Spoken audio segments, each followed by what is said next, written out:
Hi there, beautiful souls. Thank you for joining me today. Have you ever felt that sickening moment when your heart recognizes a truth before your mind can catch up? That nauseating certainty that something precious is slipping through your fingers? After 40 years of building a life with the man I thought I knew, I discovered a betrayal so deep it redefined everything I believed about love and trust.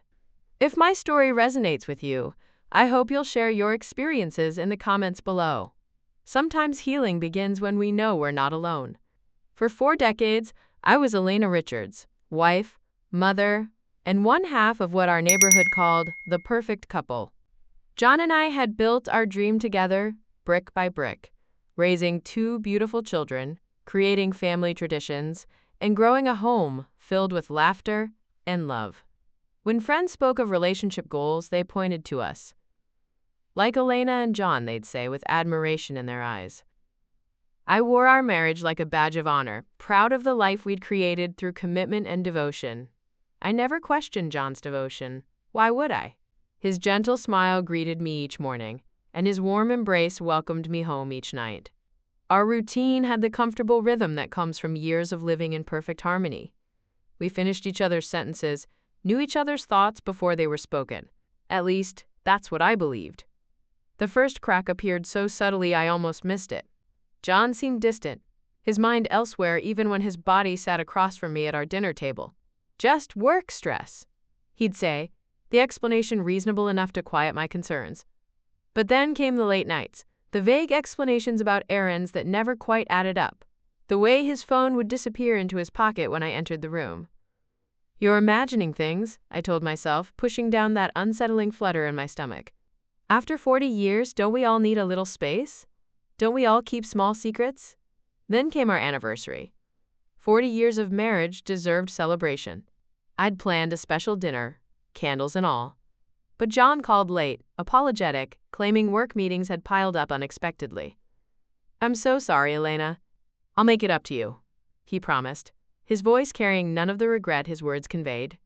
I sat alone at our beautifully set table, the candles burning down to stubs as I waited for a husband who never arrived. The emptiness of the chair across from me seemed to mock the emptiness growing inside my chest. A week later, while organizing John's study, something I'd done countless times before, my fingers found a receipt tucked between 2 books. A restaurant I didn't recognize, on the day of our anniversary. 2 glasses of wine, 2 entrees, a shared dessert. My hands trembled as I held that small piece of paper, my world tilting sideways with terrible clarity. John hadn't been working late. He'd been celebrating, just not with me. Have you ever felt that moment when suspicion crystallizes into certainty? When the floor beneath you seems to disappear? I'd love to hear your stories in the comments, because in that moment, I felt so terribly alone. I began watching John more carefully, cataloging his movements, his excuses. And that's when I noticed Margaret. Our neighbor for over 20 years, my friend, or so I'd thought. The woman who had brought casseroles when I was sick, who had attended our children's graduations, who had hugged me through my mother's funeral. I saw them one afternoon through our living room window, just talking, nothing inappropriate on the surface. But there was something in the way John's body angled toward her, something in Margaret's laugh that seemed too bright, too familiar. A language of intimacy I recognized, because he once shared it with me. That night at dinner, I mentioned her casually. Have you seen much of Margaret lately? I asked, watching his face for any flicker of guilt. John paused just a fraction too long, his fork hovering midair. Here and there, he said without meeting my eyes. She's needed help with a few things around her house.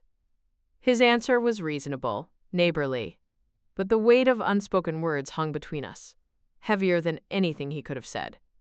For days, I wrestled with my suspicions. Was I being paranoid? Was 40 years of trust worth throwing away over a receipt and a feeling? But the doubt had taken root, growing stronger with each passing day, each unexplained absence, each time John's gaze lingered on our neighbor's house. I felt like a stranger in my own life, playing the role of trusting wife, while suspicion ate away at my heart. The uncertainty was worse than any truth could be, that limbo between knowing and not knowing, between trust and betrayal. One afternoon, driven by a courage born of desperation, I entered John's study while he was out. I'd never searched through his things before. Such an invasion had never seemed necessary in a marriage built on trust. My hands trembled as I opened drawers, rifled through papers, searching for what? Confirmation of my worst fears? Or reassurance that my mind had conjured monsters from shadows? Between two books on a low shelf, I found an envelope. Inside were letters, not written by John, but by Margaret. Each page was filled with words of longing and secret meetings, shared memories and promises for the future. Words that should have been mine, emotions that should have been directed toward me, intimacies stolen from our marriage bed. I sank to the floor, the letters scattered around me like fallen leaves, each one cutting deeper than the last. The affair hadn't been a recent development. The dates on the letters stretched back years, years during which I had loved completely, trusted blindly. The pain was physical, a vice around my chest crushing the air from my lungs. Every memory of our marriage now filtered through this new, terrible lens. Had anything been real? Had he ever loved me at all? Or had I been convenient, a cover for his true feelings? If you've ever felt your world collapse in a single moment, hit the like button. Sometimes knowing others understand can be the first step toward healing. I didn't confront John immediately. The betrayal had stolen my voice, left me hollow. Instead, I watched them more carefully, noting their secret glances, their accidental meetings. Each observation was another knife twist, another confirmation of what I now knew to be true. The anger came slowly, building like a wave, gaining strength until it threatened to consume me. This wasn't just about an affair, this was about 40 years of lies, about my friend betraying my trust, about being made a fool in my own community. I decided they wouldn't get away with it silently. If they had no shame in their betrayal, why should I have shame in exposing it? I planned a neighborhood gathering at our home, a celebration, I told everyone. A special night to bring together all the people who had been part of our lives. John and Margaret both agreed to attend, perhaps believing I remained oblivious, the trusting wife too blind to see what was happening under her nose. The evening arrived, our home filled with friends and neighbors. I moved through the crowd with practiced grace, smiling, laughing, playing the perfect hostess while the truth burned inside me like a flame. I watched John and Margaret circle each other carefully, maintaining distance in public while their eyes communicated in that secret language of lovers. When everyone had arrived, glasses filled and conversation flowing, I gently tapped my glass for attention. The room quieted, all eyes turning to me expectantly. John smiled from across the room, no doubt anticipating some sentimental toast to friendship or community.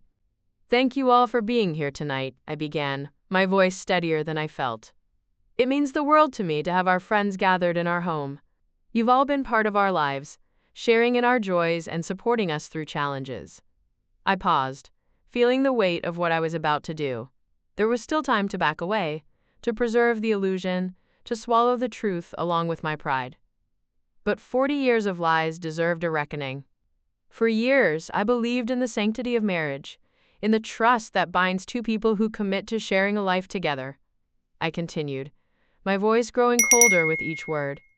I gave my heart to a man I thought I knew, but sometimes trust can be a dangerous thing when placed in the wrong hands.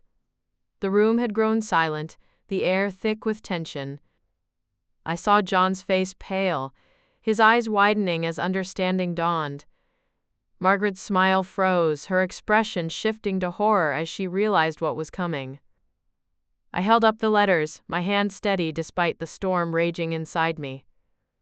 "These are the love letters my husband and our dear friend Margaret exchanged in secret. A relationship conducted in shadows, a betrayal that festered in the very heart of my home." The silence that followed was deafening. Guests exchanged shocked glances, their eyes darting between John, Margaret, and me. Neither of them spoke. What defense could they offer when their words of love and betrayal were held in my hand for all to see? "I wanted you all to understand," I finished, my voice trembling with emotion, "that this isn't just about betrayal. This is about trust, loyalty, and respect. Values that should be upheld in every marriage, in every friendship. You both stole those from me. You took the life I believed in and turned it into a lie." I left the room then, my piece said, leaving John and Margaret standing amid a crowd of stunned onlookers. Their secret exposed, their reputations in tatters. I had reclaimed my story, my truth. That night, as the guests departed in uncomfortable silence, I felt an unexpected sense of peace wash over me. The anger hadn't disappeared, but it had found release. I had refused to be silenced by their betrayal. The next morning, John was gone, having packed a bag and left in the early hours. He'd left a note. "I'm sorry for everything. I hope one day you find peace." Words as empty as his promises had been. I folded the note neatly, then slid it into the trash without a second glance. The house felt different. Emptier, yes, but also somehow lighter. The weight of suspicion and unspoken truths had lifted, leaving room to breathe again. But my story wasn't over.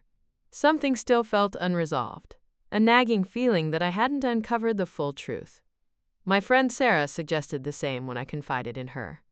"Elena," she'd said, her voice gentle but firm, "are you sure you know everything? Something about this feels calculated." Her words awakened a new suspicion in me. The affair had been carefully hidden, yes, but was there more? I returned to John's study, this time searching more thoroughly. In a locked drawer, I found a journal.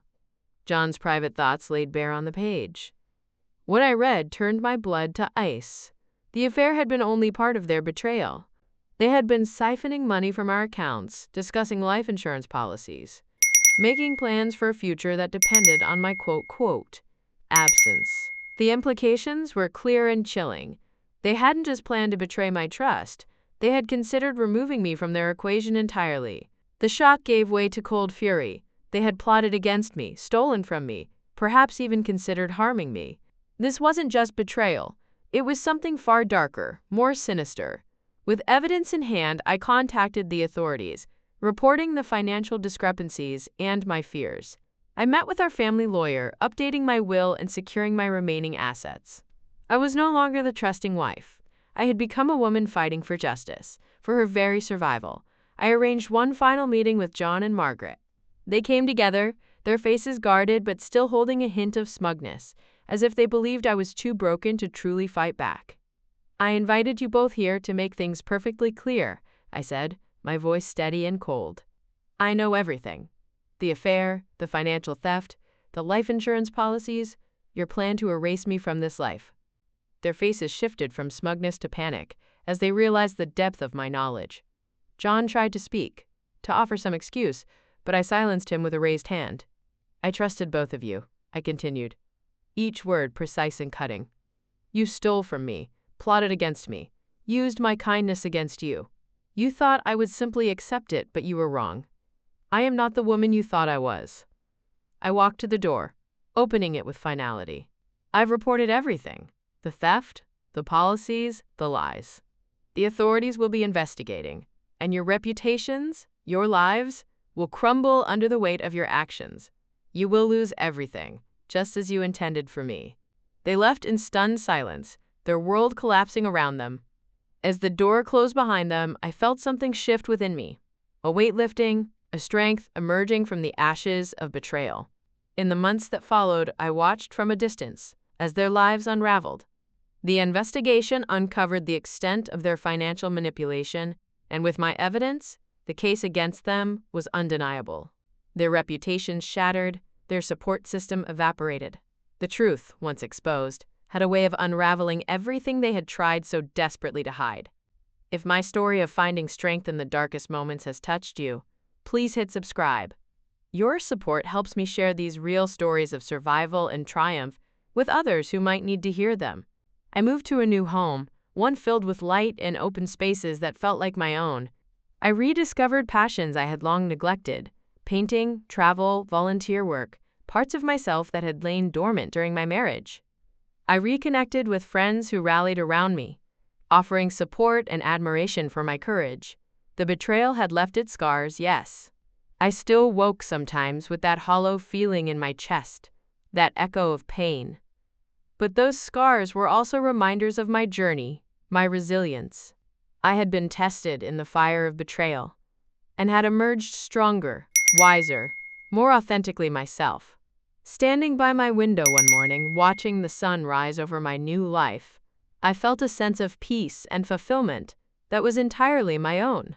The betrayal had been devastating, but it had also given me an unexpected gift, the chance to rediscover who I was beyond the roles of wife and partner, to build a life that reflected my strength, my values, my dreams. I was finally free, not just from lies and betrayal, but free to live authentically, to trust myself and my instincts, to create the life I deserved on my own terms, in my own light. Thank you for listening to my story today. If it resonated with you or gave you strength in your own journey, please subscribe to hear more stories of survival and transformation. Remember, even in our darkest moments, we are never truly alone. Until next time, take care of your beautiful heart.